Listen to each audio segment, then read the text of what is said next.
All right, guys, so today we're going to be learning about the volume of spheres. So in the past, we've learned about the volume of cylinders and of cones, so that involves circles. So today we are going to continue learning about the volume of circles.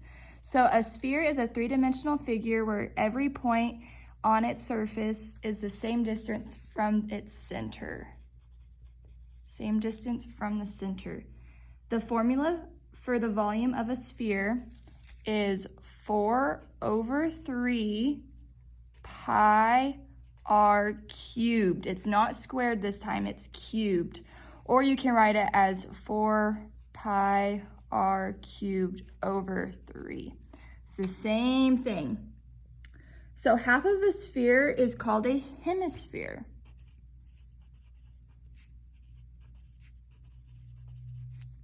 Half of a sphere is called a hemisphere. So let's go ahead and start on number 1. I'm just going to talk you through how to do this one real fast. So our formula that we are going to use for volume of a sphere is going to be V equals 4/3 pi r cubed. Pi r cubed. So when we plug this in, we're going to keep our 4/3. We're going to leave the pi symbol because down here it wants in terms of pi.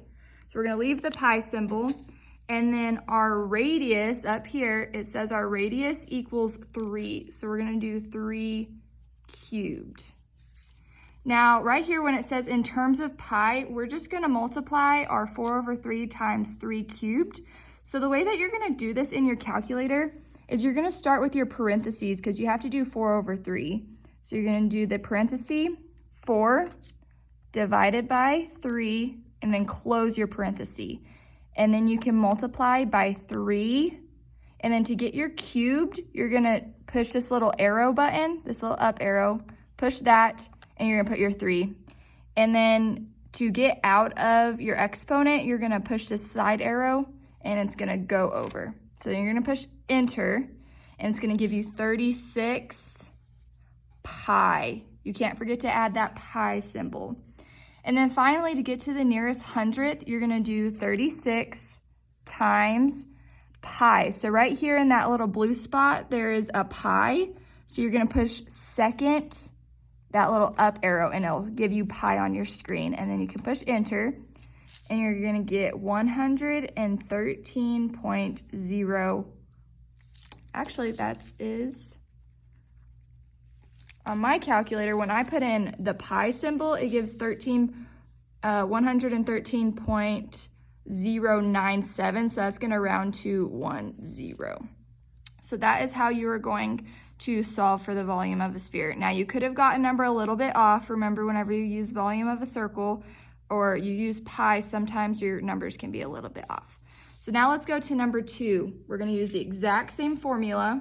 Volume equals 4/3 pi r cubed.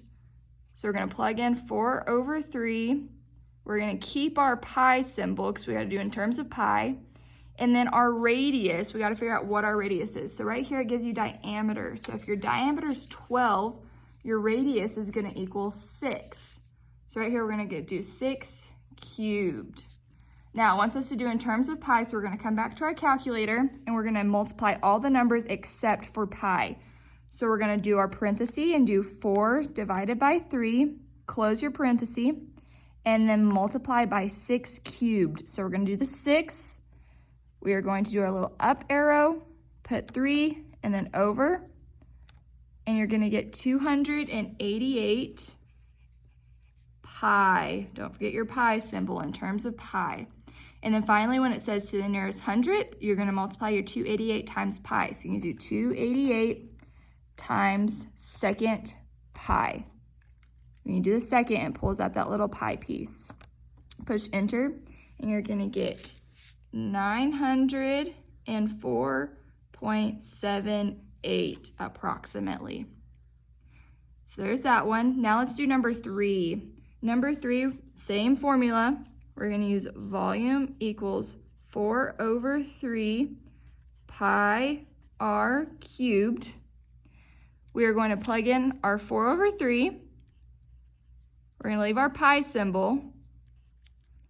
and we're going to put in our radius. So it tells us right here that our radius is going to be 9.3. So 9.3 cubed. Now in terms of pi, we're multiplying everything except for the pi portion. So we're going to come back to our calculator. We're going to do our parenthesis, 4 divided by 3, close your parenthesis, multiply by 9.3, and then you got to put your cube. So you're going to do this little up arrow and the 3 and then over. Push enter, and you should get 1,072.48 when you round up. And do not forget your pi symbol.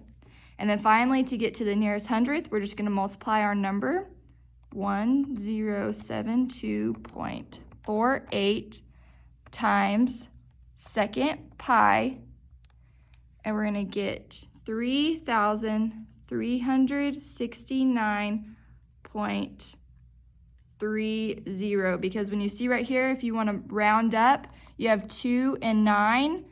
And so right here you have a 5, so the 5 is going to make the 9 round up to a 0, so it's going to go to end up with 0.30. All right, now on number 4, I want y'all to try this one on your own, and then I will show you what your answer is going to be. This is what you should have gotten whenever you multiplied everything out and used your formula correctly.